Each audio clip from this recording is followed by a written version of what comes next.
La motivation, existe-t-elle vraiment? Aujourd'hui, je te parle des aspects qu'on ne dit pas, dont on ne parle pas au sujet de la motivation. Alors, motivé, pas motivé, on part ça. Parce que toi aussi, tu peux te permettre de briller.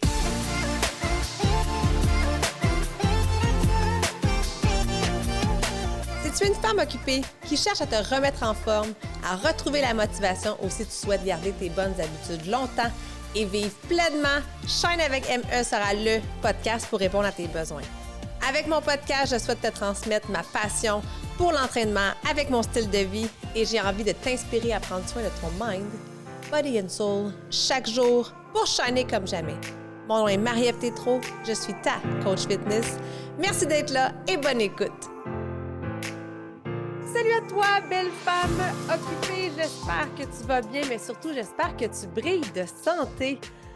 Ah, cette fameuse motivation. Ah, c'est comme le Klondike de la remise en forme. Hein? Tout le monde la veut, mais tu sais, on sait un peu où aller, on sait un peu comment aller la chercher, mais en même temps, on ne le sait pas trop. Puis une des fausses croyances, justement, par rapport à la motivation, c'est de penser que c'est le summum. Hein, c'est de penser là, qu'on a absolument besoin d'être motivé pour passer à l'action. C'est de penser que la motivation va nous apporter là, le plaisir puis le bonheur. L'erreur la plus fréquente que je vois chez mes clientes, chez les gens en général, puis peut-être que tu as déjà fait cette erreur-là, puis peut-être que tu l'as fait maintenant même dans tes bonnes habitudes, c'est de penser que d'être motivé est un objectif. Que par l'atteinte de l'objectif d'être motivé, tu vas être capable d'atteindre justement tes autres objectifs santé. Mais sache que si c'est le cas, t'as tout faux. Puis c'est correct, ça va pas mal, c'est tout à fait normal. On pense qu'on a besoin d'être motivé pour faire quelque chose. La motivation peut être un excellent déclencheur, mais pour avoir de la durabilité, il faut être capable de transférer cette motivation-là en objectif. Il faut être capable de le transférer en planification dans ton agenda. Parce que la motivation, elle va, elle vient comme elle veut. L'idée du sujet d'aujourd'hui m'est venue de ma communauté Facebook. Quand tu joins mon groupe Facebook, je te pose une question et je te demande quel est ton plus grand enjeu face à tes saines habitudes de vie. Puis là, je n'ai pas de statistiques exactes, je n'ai pas rentré ça dans un fichier Excel, mais ce que je peux te dire, c'est que c'est quasiment la totalité des femmes qui me disent qu'ils manquent de constance, qui manquent de motivation, qui manquent d'engagement, qui commencent ou qui arrêtent, qui ne sont pas capables justement de maintenir sur une longue période de temps, maintenir dans le temps. Alors, on a tous justement des façons différentes de parler de la motivation, mais au final, ça veut tout dire la même affaire. On souhaite améliorer nos bonnes habitudes, on souhaite être en meilleure santé, mais quand la vie devient un petit peu plus difficile, là, c'est là justement que la motivation est partie, puis tes bonnes habitudes, ils prennent le bord. Tu l'as peut-être même déjà expérimenté, hein? Tu entreprends des changements positifs dans tes entraînements, dans ton alimentation, bref, dans tes saines habitudes de vie, avec un bon élan de motivation. Puis là, quelques jours passent, voire même quelques semaines. Puis là, la motivation n'est plus là. La routine embarque. Les défis de la vie arrivent, puis là, pouf, qu'est-ce qui arrive? Bien, tu arrêtes tes bonnes habitudes et tu retournes à la case départ. C'est pas pour rien qu'il y a plein de femmes qui font du yo-yo dans leur poids, du yo-yo dans leurs bonnes habitudes parce qu'elles pensent que la motivation devrait être à la base de tout. Fait que, tu sais, si je peux te donner un exemple, pense pas que parce que je suis coach, parce que j'adore m'entraîner, parce que c'est une passion pour moi, les saines habitudes de vie, j'aime cuisiner, j'aime bien manger, j'adore mon travail, j'adore partager justement avec toi. Mais va pas penser que je fais tout ça grâce à ma motivation uniquement. Je réussis pas à atteindre mes objectifs personnels, professionnels, mes objectifs familiaux, même avec ma motivation. Parce que juste aujourd'hui, hein, j'adore ça, enregistrer mon podcast. C'est un de mes moments préférés de ma semaine. Mais là, cette semaine-là, tu l'entends sûrement, hein? Je suis un peu nasale. Puis même si tu me vois, là, mon petit rein au nez rouge, Donc, je suis vraiment grippée cette semaine. J'ai le cerveau au ralenti, puis le corps au ralenti. Donc, aujourd'hui, c'était prévu l'enregistrement de mon podcast. Comme c'est prévu à toutes les semaines, j'ai un bloc dans ma semaine qui est destiné à mon podcast. Mais là, si tu m'avais donné le choix entre un bon Netflix enroulé dans une doudou ou enregistrer mon podcast, clairement que j'aurais sûrement planché pour la doudou. Donc, je te le dis en toute ouverture, en toute honnêteté, aujourd'hui, j'enregistre pas ce podcast-là avec de la motivation, mais vraiment parce que j'ai un objectif en tête, puis que j'ai réussi à transformer ma motivation, mes objectifs en discipline. C'est ma volonté de remplir mon devoir. C'est ma volonté de vouloir atteindre mon objectif. Je me suis fixée de te donner un épisode par semaine. Donc, que je sois plus fatiguée, que je sois malade, que ma semaine soit super occupée, ça ne change rien, ça fait partie de la game. Est-ce que ça aurait été grave, entre toi et moi, là? Est-ce que ça aurait été grave si j'avais skippé cette semaine? Hein? On ne l'enregistre pas, j'envoie un petit coucou comme quoi que je suis malade, puis on passe à autre chose. Non, c'est sûr que tu aurais compris, ça n'aurait rien changé. Mais en même temps, est-ce que ça m'aurait apporté une petite pression sur les épaules? Est-ce que ça m'aurait peut-être joué dans la tête, hein, être déçu, clairement avoir de la non-fierté de ma semaine, de mes non-accomplissements de la semaine? J'aurais été, c'est sûr, insatisfaite de moi. Ça, c'est garanti. Donc, tu vois, le fait de l'avoir prévu dans mon agenda, j'ai décidé quand même de venir enregistrer le podcast malgré ma petite voix, malgré mon nez bien enrhumé. Puis ça va justement amener bien plus de positif dans ma semaine. Je vais être satisfaite et fière de l'avoir fait. Et je te dis qu'il y a un petit quelque chose entre toi et moi. Je me suis même dit, parce que j'ai une petite commande de vêtements là, que j'aimerais faire éventuellement. Puis je me suis dit, tu n'as pas le droit de passer ta commande tant et aussi longtemps que tu n'as pas fait l'enregistrement de ton podcast. Fait qu'on va y revenir, mais la récompense, c'est super important aussi dans ton processus de remise en forme puis de prendre soin de tes bonnes habitudes. Puis, tu sais, c'est un peu la même affaire de ton côté avec tes entraînements, avec tes changements alimentaires. Tu sais, si tu manques un workout, si tu manques ton moment là, que tu avais prévu avec toi-même pour faire ton entraînement, est-ce que ça va faire grand-chose? Est-ce que c'est grave? Mais la réponse, c'est non. La seule chose que ça peut faire, par exemple, c'est que ça peut venir pencher de l'autre côté de la balance. Tu vas être déçu. Tu vas te sentir poche, tu vas te sentir nul, tu vas te sentir grosse, ballonnée. Puis ça vient de repartir ta roue négative, right? Donc, sois plus forte que tes excuses. Sois plus forte que ton manque de motivation. Puis, je vais te donner justement 6 trucs pour t'aider à être plus forte que ton manque de motivation. Alors, première règle pour passer à l'action sans avoir de motivation. La première des choses, c'est de le faire pour toi-même. Si tu essaies de bouger pour les autres, si tu essaies de perdre du poids pour quelqu'un d'autre, ça va fonctionner à court terme, mais ça ne fonctionnera pas à long terme. Bouge au quotidien, cuisine un peu plus, mais fais-le pour toi. Fais-le pour ton équilibre physique et mental. Puis fais-le pour les bonnes raisons, pour ta santé, pour avoir plus d'énergie, pour te sentir bien dans ton corps, dans ta tête. Et tu vas voir après ça, la gestion de poids va se faire par elle-même. Puis une fois que tu le fais pour toi, hein, que tu as pris la décision de prendre soin de ta santé pour toi-même, ça devient une priorité, right? Et tu sais ce qu'on fait avec nos priorités. On les met à l'agenda. Ce qui est mon deuxième conseil, c'est de planifier. Planifie tes priorités à l'agenda.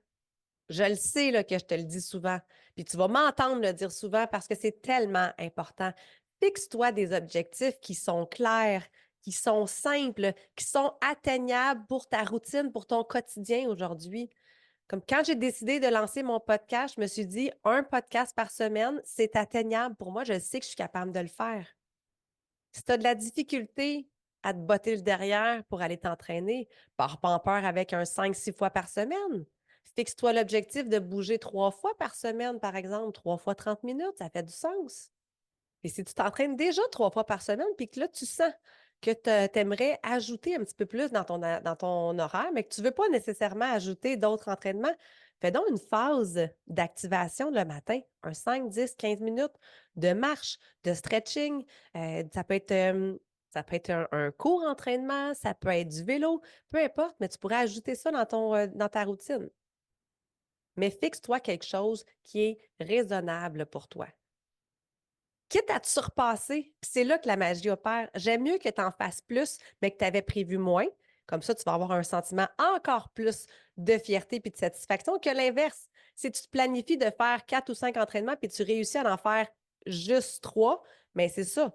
Tu n'en auras pas fait, yeah, j'ai fait mes 3 entraînements. Non, c'est comme, ah, j'en ai fait juste 3. Donc, tu planifies puis tu mets à l'horaire. C'est quand les 3 moments, les 4 moments ou tes phases d'activation que tu veux faire? À quelle heure? Quel jour? Je veux les voir dans ton agenda. Je veux les voir dans ton agenda comme tu planifies les rendez-vous, tes enfants, les sports, tes rendez-vous professionnels. Ce qui m'amène au troisième truc, l'action crée l'action. Si c'est inscrit à l'agenda, je veux que tu le fasses même si ça ne te tente pas, même si tu es fatigué, même si tu es courbaturé. Si tu as un rendez-vous workout avec toi-même, peu importe dans l'état que tu es, je veux que tu le fasses. Tu peux ralentir la cadence. Tu peux y aller vraiment plus slow si tu te sens plus fatigué. Moi, cette semaine, je fais des entraînements vraiment relax, mais je continue quand même de bouger. J'ai déjà parlé de ma citation qui m'aide, hein? Get up, dress up, show up. Alors, si c'est écrit à l'agenda que tu as un podcast enregistré, ben, peigne tes cheveux, fais-toi un petit maquillage, puis va ouvrir ta caméra. C'est un peu ça ce que ça veut dire. Donc, si tu as un rendez-vous avec toi-même pour cuisiner, pour faire ta planification, ben, lève-toi, prends ton petit café, fais ta liste d'épicerie, va faire tes courses, puis viens faire ta meal prep. Puis tu vas tellement te sentir mieux après, là. Ça, c'est promis. Tu sais, tu n'annulerais pas là, un rendez-vous chez la coiffeuse ou chez ton médecin parce que tu es fatigué de ta journée. Mais non, tu irais quand même. Mais c'est la même chose. Alors pourquoi tu annulerais ton rendez-vous avec toi-même pour ton bien-être et ta santé? Tu vaux plus que ça, là. Mon quatrième truc pour t'aider aussi avec ton agenda, c'est de te donner de l'air. Donne-toi un peu de flexibilité aussi. Parce que c'est vrai que la vie, des fois, nous envoie des imprévus, nous envoie des défis. Donc, si tu es tout le temps cordé au corps de tour, puis que tu ne peux pas justement avoir de flexibilité dans ton horaire, c'est sûr qu'il y a des choses qui vont déborder puis qui vont prendre le bord. Mais ça revient à tes priorités. Quand c'est prioritaire et qu'il y a quelque chose chaotique que tu dois absolument, par exemple, ne pas faire ton entraînement, mais tu dois pouvoir te permettre de le replacer quelque part d'autre dans ton agenda. Puis je le sais, là, que ça a l'air bien, bien beau, ma théorie, là, ici. Mais je le sais que c'est possible aussi parce que je le fais avec tellement de femmes, de revoir tes priorités, de revoir ton entraînement. Tu vas voir que tu as plus de temps que tu penses. Si tu as besoin d'aide, là, ça va me faire grandement plaisir de t'aider puis de regarder avec toi, justement, de revisiter ton planning. Justement, te trouver quelqu'un, c'est mon cinquième truc. Entoure-toi de personnes qui vont t'aider dans tes engagements. Tu sais, ça peut être ton conjoint, ta conjointe, ça peut être tes enfants, ta famille, ça peut être des collègues de travail. Trouve-toi quelqu'un qui va te dire comme Hey, let's go, Marie. Là. Je sais qu'aujourd'hui, ça ne te tente pas que tu es fatiguée, là, mais let's go, je sais que tu es capable. Parce qu'à l'inverse, hein, on a plein de gens autour de nous. Là. Ah, OK, là, j'arrête de boire de l'alcool pendant une couple de jours, là, ou voire une couple de semaines. Puis là, tu arrives pour souper comme Ah ouais, là, juste une petite coupe, là, ouais, c'est pas grave, là. Donc, essaie vraiment de te trouver quelqu'un qui va te permettre de garder la force, de garder ton focus sur tes engagements que tu t'es donnés. Puis si tu n'as pas personne de proche de toi, parce que c'est pas vrai que c'est toute ta famille puis que c'est tous les gens qui sont très, très proches de toi qui vont te soutenir. Mais trouve-toi une communauté de femmes ou de gens qui vont justement t'inspirer, qui vont t'inciter à bouger plus, à manger mieux. Trouve-toi une coach sportive qui va te soutenir là-dedans dans ton processus. Parce que tu n'as pas idée ce que l'impact des autres peut avoir sur toi. Hein, quand tu es sur mon groupe, par exemple, puis que tu vois les publications passées des filles qui prennent des selfies post-workout, puis on dit « OK, c'est fait, go, go, go ». Ça motive tellement. Des fois, il y a des journées que tu te dis comme « Ah, ça me tente pas ». Puis là, tu vois défiler les photos. Puis là, tu dis « Ah, elle l'a fait, elle l'a fait, ouais. Manon, elle l'a fait elle aussi. OK, OK, c'est beau, là, je vais aller le faire. » Fait que, tu sais, de faire partie d'une belle grande communauté de femmes qui te ressemblent, qui ont des buts semblables, bien ça peut grandement t'aider à garder le focus. Et mon dernier conseil pour aujourd'hui, c'est éduque-toi. Renseigne-toi. Ouvre tes horizons sur tes connaissances en termes de santé. Quand tu comprends mieux, tu es capable de faire des meilleurs choix. Puis ça, c'est peut-être mon petit côté enseignante à l'intérieur de moi, mais moi, j'ai besoin de te faire comprendre. Je veux pas juste te dire ne mange plus d'aliments transformés. Je veux que tu comprennes ce que les aliments transformés font à ton corps, à ton cerveau, à ton système digestif, à ton énergie, à ton sommeil. Tu sais, je le dis souvent, hein, quand on sait mieux, on peut faire mieux. Continue de t'informer, continue d'apprendre. Ose. Inscris-toi à des webinaires, à des formations. Fais des défis comme la détox, par exemple. Ou inscris-toi à un web sommet sur la santé.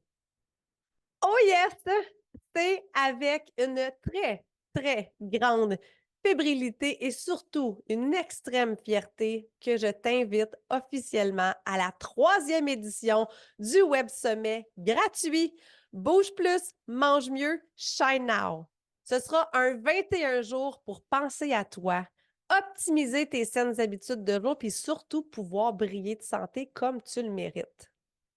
Alors, j'en suis rendue à ma 3e édition et c'est réellement un grand bonheur, un énorme honneur d'animer ces merveilleuses entrevues-là. J'ai créé ces sommets-là dans l'optique de t'aider, justement, de t'aider dans ta santé pour pouvoir bouger plus, pour pouvoir manger mieux et surtout pour pouvoir shiner, briller maintenant et à tout jamais. Donc, j'ai eu un énorme bonheur à partager avec tous mes merveilleux experts. Alors, c'est une formule très simple, très gagnante. Chaque jour, dans ta boîte courriel, tu vas recevoir l'entrevue de la journée. Alors, c'est 21 jours, 21 experts différents, 21 entrevues extraordinaires. C'est un petit moment pour toi, un petit 30 minutes par jour à écouter pour vraiment t'aider à cheminer au niveau de ta santé. Alors, que ce soit justement pour t'ouvrir sur des nouvelles connaissances, apprendre un petit peu à mieux reconnaître les symptômes, hein, les mots que ton corps t'envoie, les signaux que je devrais plutôt dire. Que ce soit pour justement te reconnecter à toi-même, pour avoir plus de motivation, pour avoir plus de connaissances en entraînement, en alimentation. Donc, ce sera vraiment, vraiment un 21 jours à ne pas manquer parce que d'avoir autant d'experts extraordinaires réunis juste pour toi, là, laisse pas passer ça.